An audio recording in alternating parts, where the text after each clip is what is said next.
நான் கூரை வீட்டில் உட்காந்து பேசுறதுக்கு காரணம் இந்த மாதிரி நிறைய பேர் வந்து ஓலை வீட்டிலலாம் இருக்காங்க. அதெல்லாம் கொஞ்சம் முதலமைச்சர் அவர்கள், கல்வித்துறை அமைச்சர் அவர்கள்லாம் கவனிக்கணும். இயற்கைக்கும் பிரபஞ்சத்திற்கும் நன்றி. இது அண்ட சராசரத்தை ஆட்டி படைக்கும் ஏக இறைவன் ஈசனின் சட்டம். செக்ஷன் 42. இது அரசியல் சட்டம். மனிதன் நீருக்கு செய்யும் மாபெரும் குற்றம்.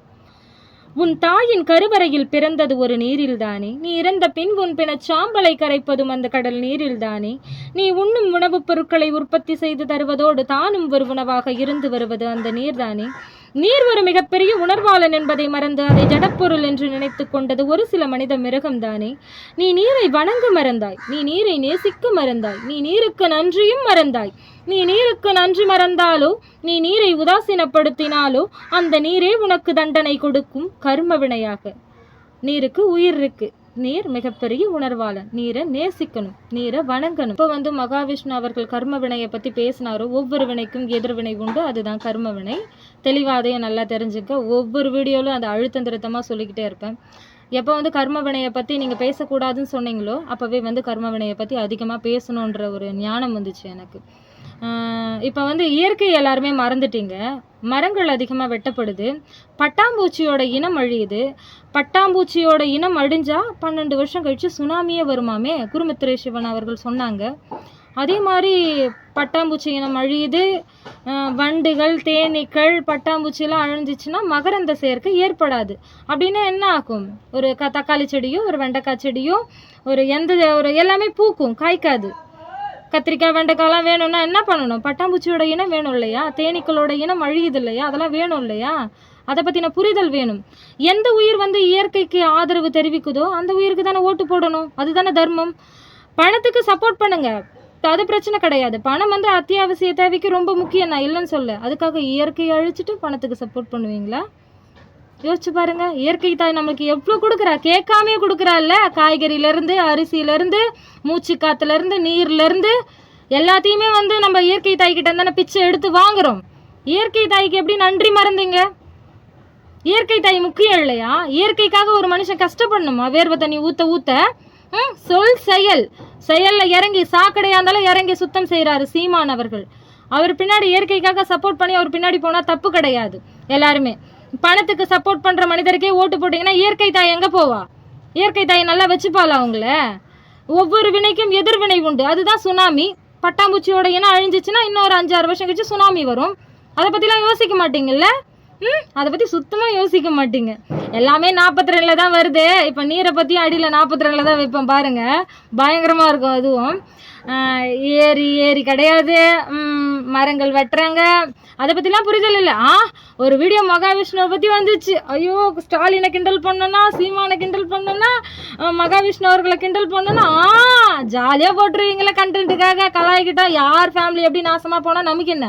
அவங்க நைட்டு தூங்காமல் போனால் நமக்கு என்ன? அவங்க மனசை கஷ்டப்படுத்தணும், அதானே நம்மளோட எண்ணம். அந்த அறிவு சொல்லி தந்தது ஞானம். அதையும் தாண்டி இயற்கை தாயை நேசிக்கணும் ஞானம் சொல்லித்தரும். இது எனக்கு மகாவிஷ்ணு அவர்கள், குருமித்திரை சிவம் அவர்கள், சீமான் அவர்கள் சொல்லி கொடுத்த இயற்கை பாடம்.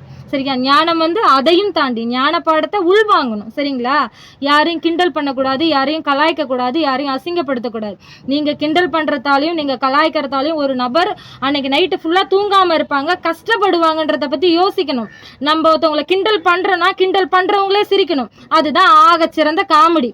இல்லை கிண்டல் பண்ணுறவங்க கஷ்டப்படுறாங்கன்னா, நீங்கள் யாரை கிண்டல் பண்ணுறீங்களோ அவங்க கஷ்டப்படுறாங்கன்னா நீங்கள் காமெடி பண்ணுறதுக்கு தகுதியே இல்லாதால். சரிங்களா? அதனால் அதே மாதிரி ஹாஸ்பிட்டல்லலாம் வந்து தவறான வார்த்தைகளை யூஸ் பண்ணுறாங்க. அதாவது செவிலியர்கள் ப்ரெக்னென்ட் டெலிவரி ஆகிற டைமில் ரொம்ப தரக்குறைவான வார்த்தைகளை யூஸ் பண்ணுறாங்க. அதெல்லாம் வந்து அந்த வார்த்தைகளை கவனிக்கணும். கர்ம வினைன்றது நேர்மறையான வார்த்தை தான், இறைவனோட வார்த்தை. கர்ம வினைன்றது ஒவ்வொரு வினைக்கும் எதிர்வினை உண்டு இல்லையா? அது நேர்மறையான வார்த்தை தான். அது வந்து அதை பற்றி பேசலாம். வள்ளலார் அவர்களை பற்றி பேசலாமே. நான் வள்ளலார் அவர்கள் வந்து உயிர்மனையும் கொண்டவர். 42 பாவங்களை பற்றின புரிதலை எழுதியிருக்காரு இல்லையா? அதே மாதிரி திருவள்ளுவரும் வந்து காமத்துப்பாலை பற்றி எழுதியிருக்கார். ஞான புரிதலும் திருவள்ளுவர் சொல்லியிருக்காரு இல்லையா?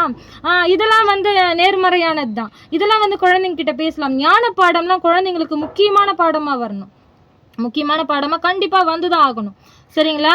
உங்களை நீங்களே கேள்வி கேட்டுங்க. உங்களை நீங்களே வந்து யோசிச்சு பாருங்க. நம்ம வந்து எந்த அளவுக்கு வாழறோன்ட்டு. இயற்கையை நேசிக்காமல் இயற்கையை அழித்து, இயற்கை முக்கியமே கிடையாதுல்ல, நம்மளுக்கு பணம் மட்டும்தான் முக்கியம். 3 வேளை சோறு வந்தா எல்லாருக்குமே சோறு முக்கியம்தான். சோறு வரணும்னா யார் கொடுக்கணும்? இயற்கை தாய் தான் கொடுக்கணும், பூமி தாய் தான் கொடுக்கணும். பூமியில நீர்வளம் கம்மியான என்ன ஆகும்? வறண்டு போகும் இல்லையா, வெடிச்சு போகும் இல்லையா? அதே மாதிரிதான் சூரியனும் வெடிக்கும். பூமியில நீர்வளம் கம்மியாயிடுச்சுன்னா என்ன ஆகும்? இங்கேருந்து வெயிலில் வந்து காணல் நீர் மாதிரி போகும் இல்லையா, அந்த நீர் சூரியனுக்கு போகாது. அப்படி போகலன்னா என்ன ஆகும்? சூரியனும் வெடிக்கும், இறுக்கமாகி நம்ம கால் எப்படி வந்து நம்ம உடம்புல நீர் பதமும் ரத்தமும் இல்லைன்னா கால் வெடிக்கும் இல்லையா, அதிகப்படியான வெயிட் போட்டு, அந்த மாதிரி சூரியனும் வெடிக்கும். அதை பற்றிலாம் புரிதல் வேணும். மதிவதனி அவர்களுக்கும் இந்த வீடியோ சமர்ப்பணம். அதே மாதிரி ஷாலினி அவர்களுக்கும் இந்த வீடியோ சமர்ப்பணம். வேற யாரு குறை சொல்ற எல்லாருக்குமே இந்த வீடியோ சமர்ப்பணம். என் ஞானத்தை பற்றி தெரியாமல், ஞானத்தை பற்றி புரிதல் இல்லாமல் ஒருத்தவங்களை பற்றி தப்பாக சொல்லக்கூடாது.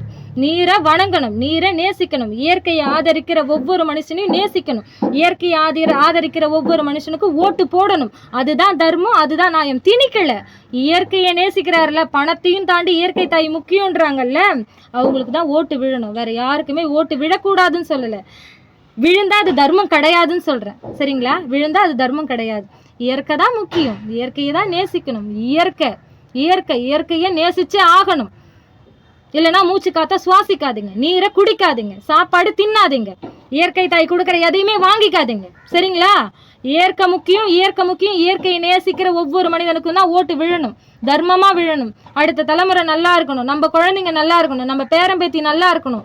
அடுத்த தலைமுறைக்கு வந்து பணம் காசு முக்கியம் கிடையாது. குழந்தைங்களுக்குலாம் நீங்கள் சொல்லித்தர வேண்டிய ஞானப்பாடம் என்ன தெரியுமா? உன் தேவையை தனிச்சு நின்று நீ பார்த்துக்கிற அளவுக்கு அந்த திறமையை சொல்லித்தாங்க குழந்தைங்களுக்கு. அதுங்களுக்கு சொத்து சேர்க்கணுன்ற அவசியம் கிடையாது. அதுங்களுக்கு அந்த அந்த அந்த சொத்து சேர்க்கிற அளவுக்கு திறமையை கொடுங்க, அதுங்க பார்த்துக்கோ அந்த வேலையை.